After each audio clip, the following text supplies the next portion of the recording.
So today I'm really delighted to be introducing Ele Fountain. We're going to be talking about her most recent novel, which is actually I'm going to edit this bit because I've realised I'm showing the uncorrected proof rather than the proper cover. No But anyway, we're problem. going to be talking about Wild. So it's absolute delight to have you talking to us today, Ellie.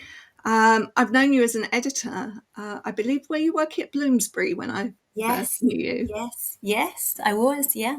all those Um, years ago. yeah.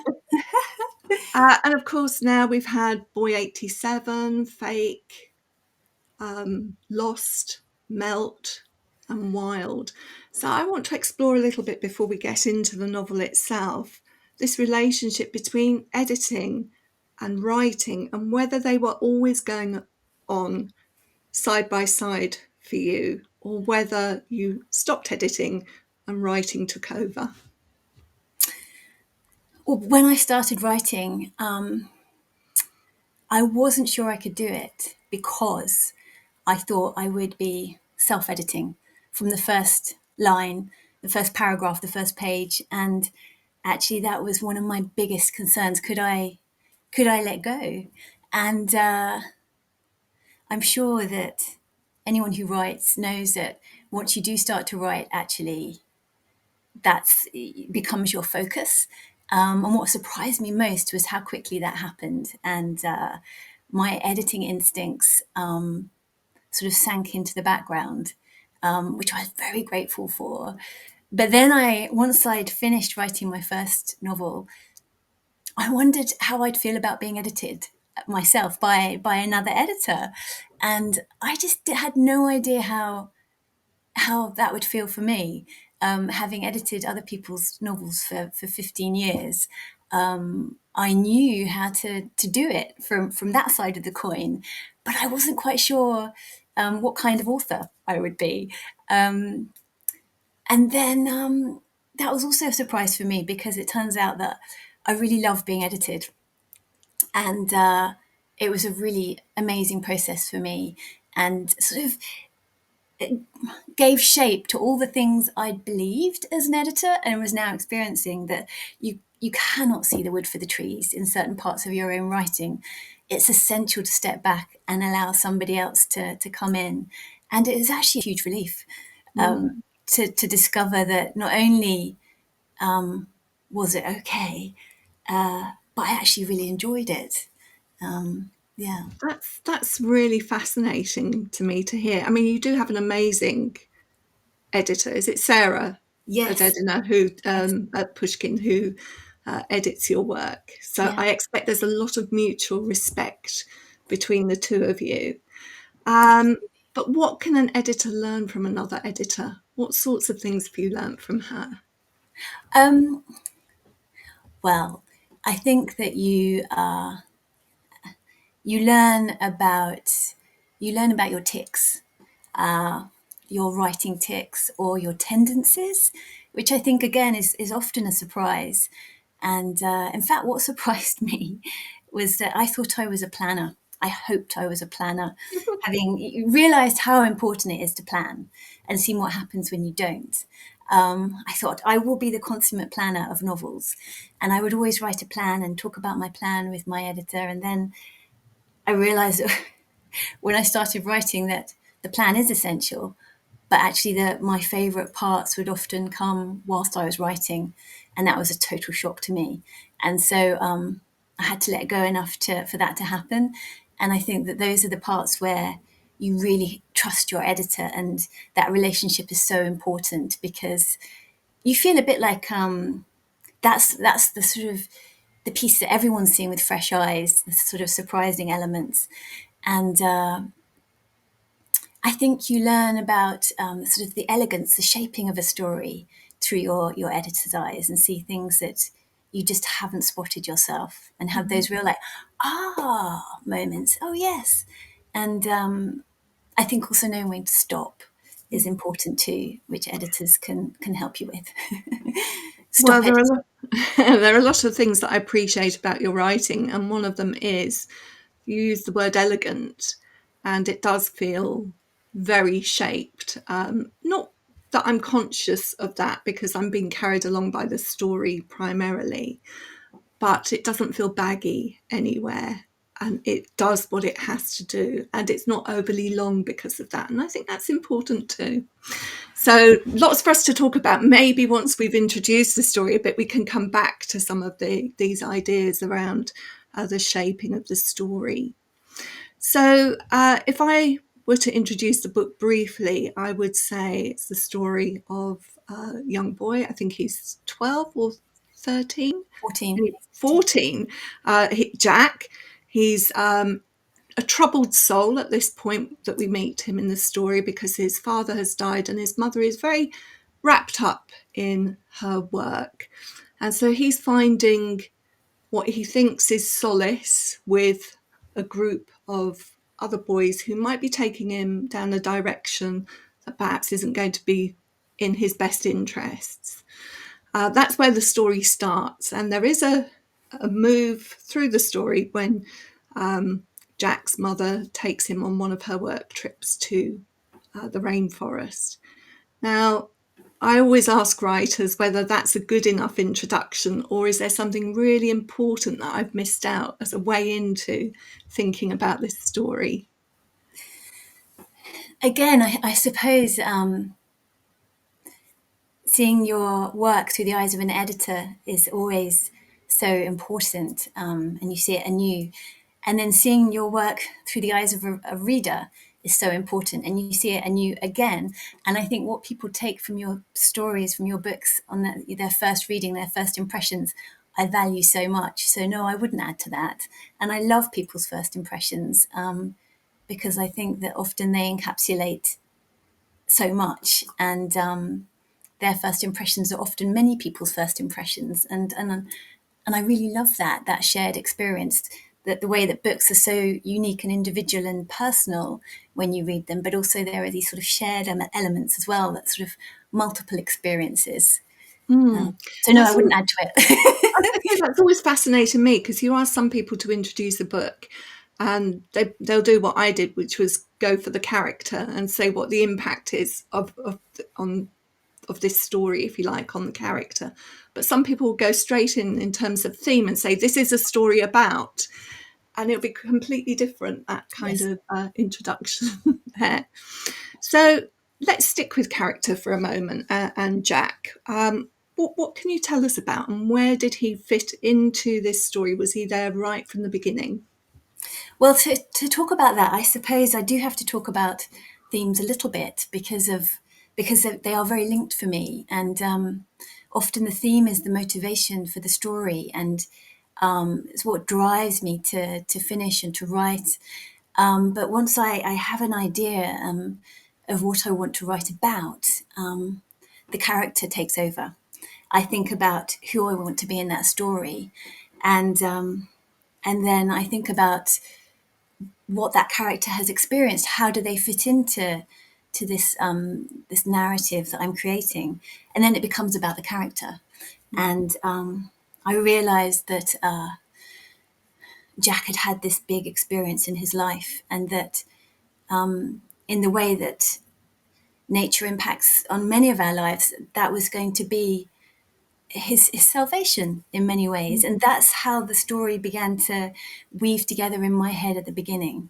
You know, for children, for so many children, nature is an intrinsic part of their being. From day one, from sort of looking at plants in the mud and sitting around playing with soil and worms. And as we get older, we're still drawn to it in times of, in hard times, times of worry. Nature sort of helps us, and I wanted to weave that into Jack's experience, and also because and that tied in with the overall theme that there are these places that we can't afford to lose forever. These rainforest special places. So they are sort of woven together. And once I knew that Jack was going to need nature and to help heal him, then I started to inhabit Jack, the character who needed healing, and that was the first part of the story. He's very disconnected from the natural world in the first part of the story. That doesn't really feature. I mean, it's quite urban. Yes. There's a lot of destruction of things, the breaking of glass, but there is hope for Jack. You know, he's a creative. He loves street art, and he Yes. sees a distinct difference between street art and graffiti. In fact, he's quite horrified by some of the things that he sees. They're just not good enough for him. But Yeah. where did that aspect of the story come from? I think it's making the most of the place you are, seeing the beauty in the things around you. You can live in an urban environment and it can be beautiful. You can see graffiti or you can see street art, and those two things exist independently. And there is some graffiti that may not be beautiful, but there is some street art that is, and you can experience nature in a rainforest or in a pot plant in a tower block. And I love showing those sort of contrasts. And right from the start, Jack was seeking something special, seeking beauty. He could see it. And I think even in the darkest moments, or his darkest moments, there has to be hope. And that was one of the threads of hope that I hope that pulls the reader through and pulls Jack through as well. This ability to see beyond whatever might be right in front of him that seems insurmountable at the time. It's funny that as you were talking about nature, I was thinking my response to Jack and his art, the difference between street art and graffiti is a perception. It's one of perception. And it Yeah. reminds me of how people think about Yes. weeds and flowers, because what is a weed if not a flower? A daisy is a flower. And there seems to me the same sort of perception going on with the art as there is to how we view certain aspects of nature. Maybe we've got a bit more positive about daisies and dandelions, but you know, for a long time they were considered things you didn't want growing in your garden. So Absolutely, absolutely.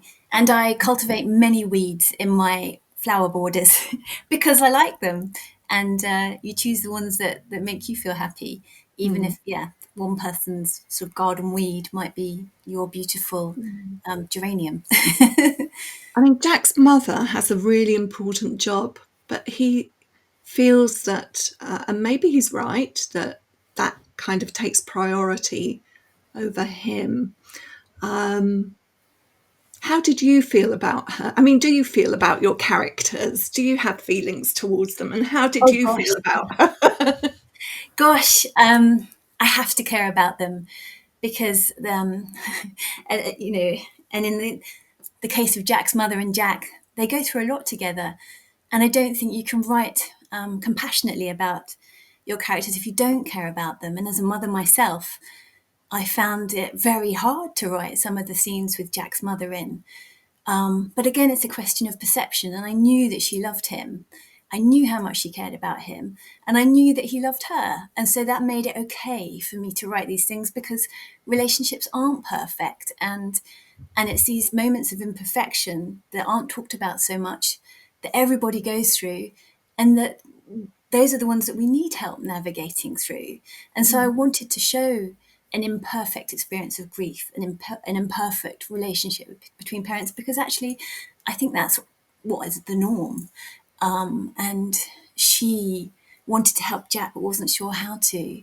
And he wanted her help but didn't know how to accept it. And, you know, resented her because she was the parent who was there.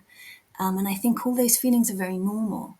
And that's why partly why I wanted to write about them, because again, grief is not something that we discuss very openly in our culture. And when I lived in Ethiopia for 3 years, it was a very different experience of grief there that I saw. And when someone died, the neighbours, you know, the community would come, a tent would be set up in the street for 3 or 4 days. Everyone would visit, mourn together, you know, share the experience. Whereas here it can often be quite a lonely thing to go through. And if you're not experiencing it in the right way, then, you know, people don't know how to respond. And how should you respond? You know, what is right? There, that was a very long answer, wasn't it? You know what? I'd love to hear a bit of the story. I think you're going to read something for us that's quite early on, just to give us a flavour. So, I'd love to.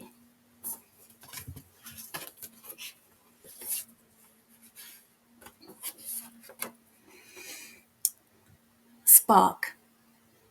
I slip my key into the lock. It's way past curfew. The door creaks open. A faint smell of pizza hangs in the air, even though dinner was hours ago. The house has been sleeping since I left. I stand motionless in the hall, listening for signs of life. Silence pushes back. I pad towards the kitchen, socks slipping on the wooden floor, and pour myself a glass of water. I'm hungry, but I can't be bothered to look for something to eat, so I turn off the light and let my eyes adjust to the gloom. I'm about to head upstairs when I pause. A pale yellow strip glows beneath Mum's study door. She's not asleep. She's working. A spark of anger flares in my chest. I should be relieved that she hasn't realised I'm back, that I'm late, that I've been gone for hours. Instead, I'm annoyed. The glow in my chest burns hotter.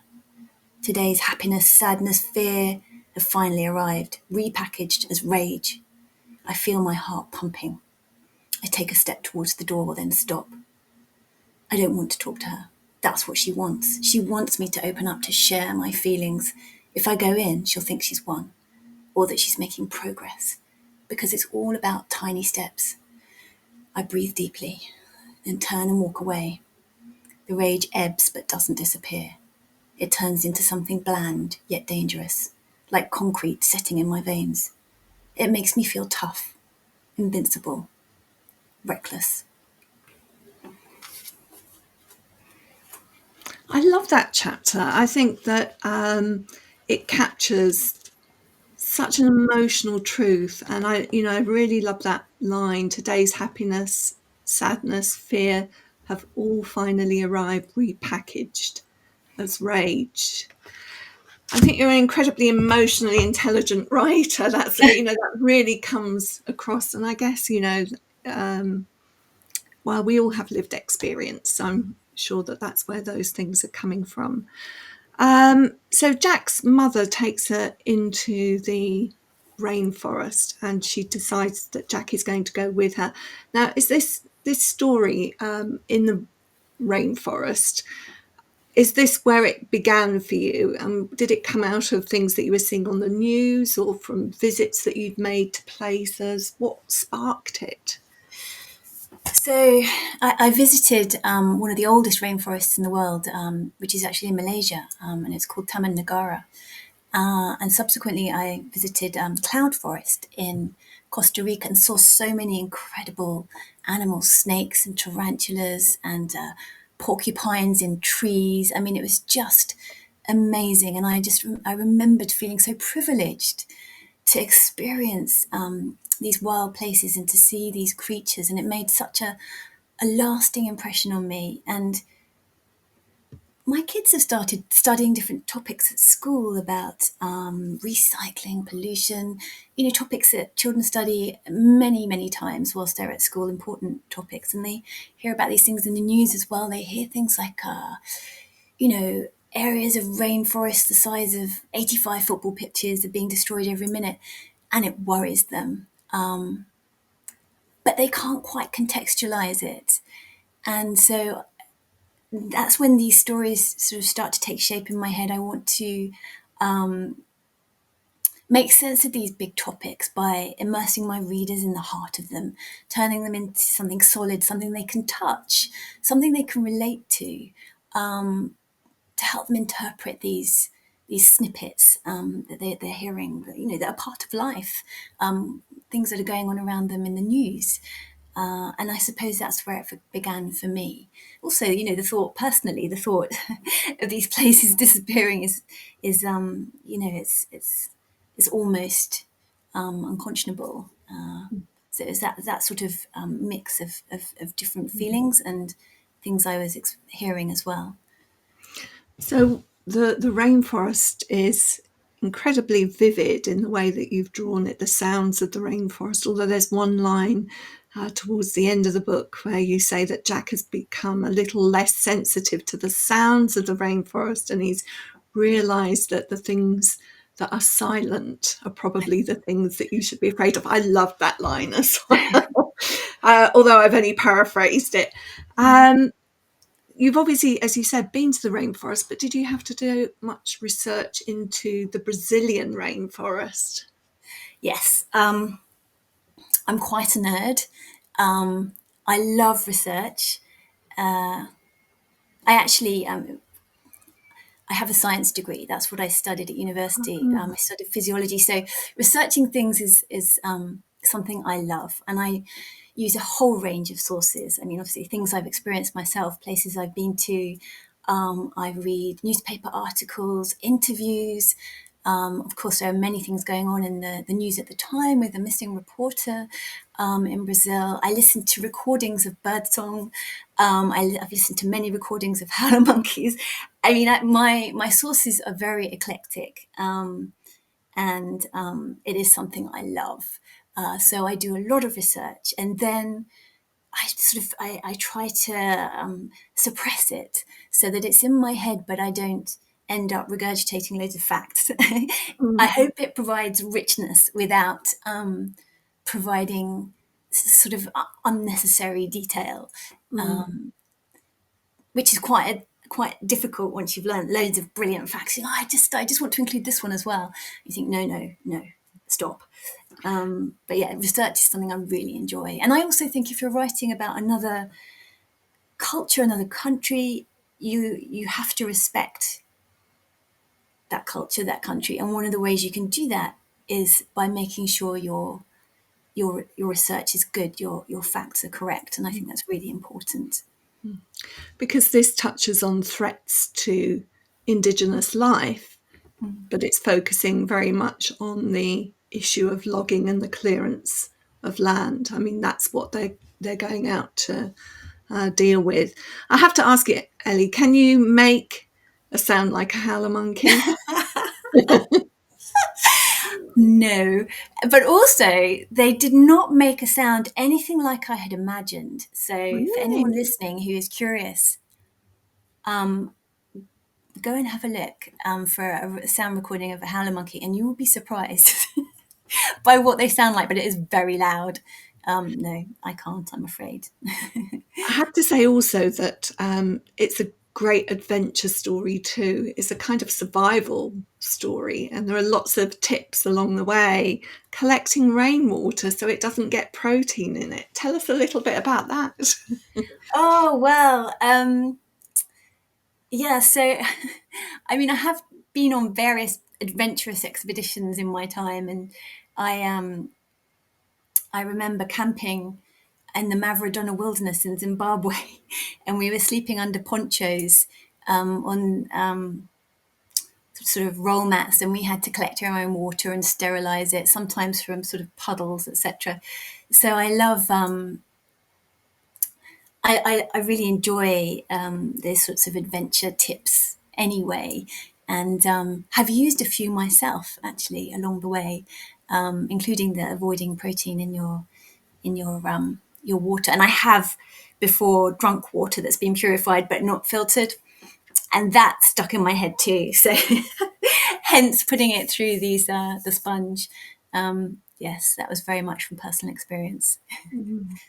Of course, the one thing that you need on any kind of trip into the rainforest, I think cuts and things can fester, can't they? So Yeah, you have to really look after your body very carefully. And so you really need to have a good first aid kit with you. They do have a good first aid kit with them. I wonder if you just read us another bit of the story. with pleasure.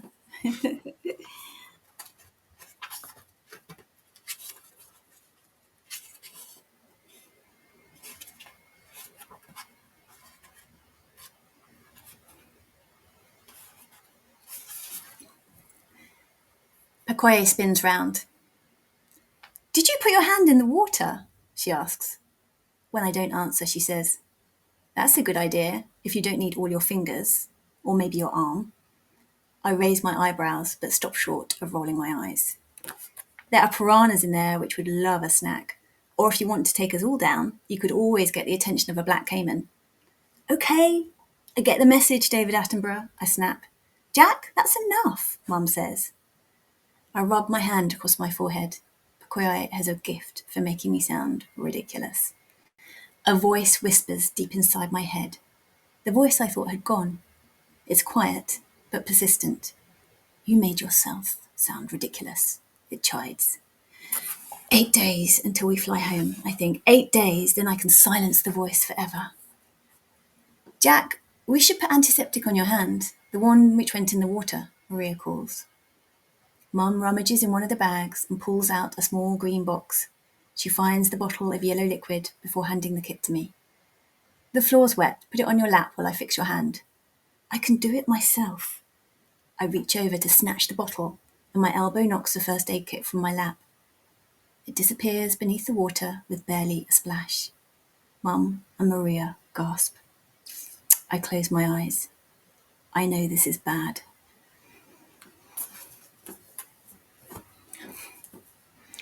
It would have been so wise to turn back at that point, but Yes. not so good for the story. Yes. So I don't want to take people too far into the rainforest and out the other side, because we want them to enjoy reading the book for themselves. So I'd like to talk a little bit about the writing and some of the decisions that you made.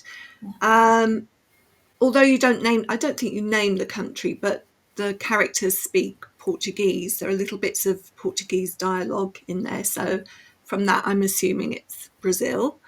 And I wondered about the decisions regarding including that dialogue and when to include it, because you don't always give the translation of it, which I really like, because I'll go away and I'll put it into Google Translate. Yeah. But what kinds of discussion do you have about how much of that to do? I've never included the names of the countries where my stories are set in any of my books. And of course, for me, the location is really important. It has to be vivid in my mind, so that I can sort of recreate the story vividly on the page. There are plenty of clues for the reader. I try not to make them overt, because I think that readers are really smart, and if they want to go and find out, then they can. And I think sometimes readers like to do that. They like to have the opportunity to find out more for themselves. And I don't ever name places, because I also feel like the things I write about can often apply to many different locations. Like in Boy 87, displaced people, refugees, and the street kids in Lost, for example. And rather than focusing on the politics of one particular country, it's more about the fact that these things are happening and trying to make them feel real for the reader. And in my years as an editor, I realized that you can write about as many things that you care about as you wish, but if you don't make the story exciting, if it's not a gripping adventure, then people won't want to read about that thing that you care about. So I think for me that is very important. Just as important is the sort of the weaving of a gripping story, of an enticing narrative, and part of that is giving these clues, but also I don't want it to be sort of a lesson, and so that's why I don't name these places specifically. Tell us about the dialogue, though. Why include bits of Portuguese, and what's too much, what's too little? There are obviously discussions, or you, even if it's only you discussing it with yourself, are thinking Yeah. about what to put in and what not to include. Yeah, I think it's fairly instinctive, actually. I think there are some areas where it would not feel right for the character to not speak in in dialogue, and so those are the parts that I keep in.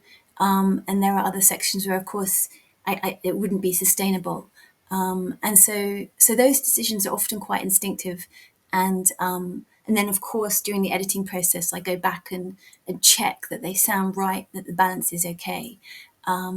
but I think that it's part of giving a sense of where the story is set, and also making it feel real. I don't like I'm not talking down to the reader, and so that's why I leave those chunks of dialogue in, but not too many. So I think it's sort of about finding a natural balance. Um, we've already said that you have already said that you are a planner. So the structure just feels, what can I say? It feels right. The balance between the story that you have at the beginning and how much of that we have to build our understanding of Jack in his own environment, and then how much we have in the rainforest without it becoming an adventure that's too long. It's as long as it needs to be. And then the return home afterwards just feels so well balanced to me. And does that come down to quite stringent planning, or is there a lot Um, of movement? I would say for me, because I know it's different for everybody, for me, the plot comes down to planning and the sort of the overall structure. But beyond that, I would say that it's probably this just is a surprise to me. It just turns out this is how I write, and I wasn't sure what my style would necessarily be, but I knew that it had to be my own, and that's something that you learn immediately as an editor is that if you try and inhabit someone else's style, it just does not work. So I knew whatever came out, I was, I'd have to like, or I hoped I did, and that's how I write. And I think it's probably influenced by authors I've read as I was growing up and books that I really enjoyed, and writers who write in a very succinct way are sort of they're the books I really love reading, and I suppose, and as an editor as well, I liked to make sure the writers I was working with would focus on their plot and their story, and we'd get rid of the bits that weren't needed. And so I suppose that's always been a focus for me. And I love writers like Cormac McCarthy, who just, they just have that spare turn of phrase. And you think, oh, how do you do that? That's just so amazing. But I'm drawn to that kind of writing. And I suppose, editing for many years, maybe it's just an instinct to say, right, no, take that out. We don't need that. That's not necessary. And I suppose that exercise means that every word has to count. And so that's a sort of a natural effect, I guess, of trying to keep things concise. And what it then does, my response to that as a reader is that it feels there's a kind of reassurance about it. It's very satisfying. It feels right. That's not a very academic way of putting, but it just I'll take that. feels right.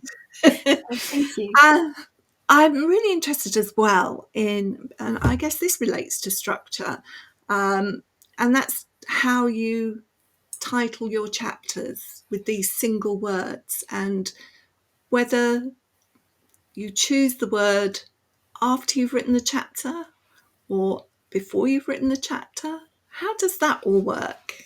What's the alchemy? So again, everybody writes in a different way and creates their chapters in a different way.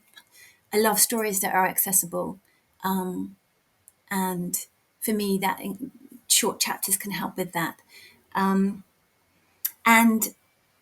I often break chapters in a place that feels right, and then when I'm writing, the chapters are numbered, and when I've finished writing, then I go through, because for me, this is going to sound very pretentious, but it's the best way for me to describe it. So sorry. When I'm writing the chapter titles, for me, it's a bit like a poem, and I love the sort of repetition and themes that run through the contents, the titles of the chapters, and I actually really enjoy it, and I find it a very cathartic thing to do, and it's almost the last thing I do when I finish writing is to write the chapter titles, when it's so the whole story is in my head and I can sort of feel the chapters flowing. I know what happens in each one, and I really enjoy that process, but I always do it last. And That's you so may have interesting, noticed. because I was going to say it reads like a poem. That's Ah, the effect of it. So you're saying it's like a poem too. As a reader, I quite like to go back and look at that oh, list of wonderful. chapters Oh, and read them. well, that makes me very happy. Thank you. Excellent. Can I ask about the title as well? Again, your books have short, you really like punchy, short. I know. Wild is a fantastic word because it's about so many aspects of the story, actually. You could say that Jack is living a wild life before he goes to the Yes. wilderness. Yes. Um, does that come at the end as well, the title of the book? No, just to be really contrary, I often think of the title at the start. And you're quite right. For me, Wilde encapsulated, his urban life and the life and his salvation all in one go. And single word titles are really risky because you have to get the word right. So I really like to do that before I start writing. And I often don't share the title just in case I need to change it. Don't share it till later, but generally I choose the title quite early on. Yeah. Amazing, amazing. You see, often it's the simple things, or what Yeah. appear to be simple, that take a lot of thinking through. How do you feel since Boy 87? How do you feel that your writing has developed over that time? Do you see a change? And for me, every single time I write, be it an article or a Q&A or a novel, I learn something new every single time I write. And so, yes, I have changed. I've changed as a writer since Boy 87. I think one of the things that changes is that you feel confident that you can do it and that it's going to be okay. And I was very fortunate in that I had a fairly good sense of that when I wrote my first book, because I'd had the great fortune of working with some amazing authors and had seen them go through these processes, and they always finish their books. They're wonderful books, and so I was lucky to have witnessed that and been a part of that in some small way. But that confidence really helps because it frees you up and allows you to let in those, it allows the cracks, that lets in the light, that lets in those little bits that perhaps you might have worried about before, just to see if they work. And and also you realize that it's something that you can just that you love doing, and I really do love writing, and I don't think you could carry on doing it if you didn't, because there are so many phases when you write a book of sort of excitement, exhilaration, despair every time. Yeah. And you think every time in the moment of despair, you think, I can't do this again. But then Mm. you do. And you love it just as much the next time as well. So I suppose that's something that I couldn't have learnt fully after writing my first book. But I'm learning with each book that I write. Last question, and that kind of follows on from what you were saying. Um, which part of the process do you enjoy most? The idea, the writing, the editing, the finished book in your hand? What would be your real joy in the process, and which is the bit that perhaps gives you most angst? So I love having a new idea that feels like that it works and it's something that you really want to write. I love that moment. A difficult moment, I think many writers might share this feeling, is you've started the story, it's going well, but there's a lot more to write. And it's always that moment when you need a bit more energy and is this working? It's those moments of doubt, and they often come quite early on, I think, because there's a lot more to do and a lot more to think. And sometimes that can be overwhelming. And then my favourite part is a little bit further on, when you can just feel the story begin to sing in your head, and it's all come together, and you can sort of, it's all in there, and you can see the start, the middle, and the end, and you're sort of, you have the control of the reins, and that's a very special feeling. Followed by despair and the whole process again. Uh, but those Oh, moments, those moments are very special. Yeah. fantastic.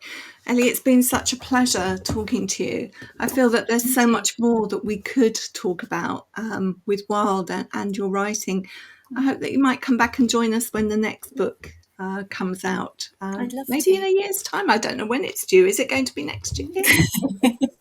I won't push you because it's nice to have Don't know yet. surprises. Don't know yet.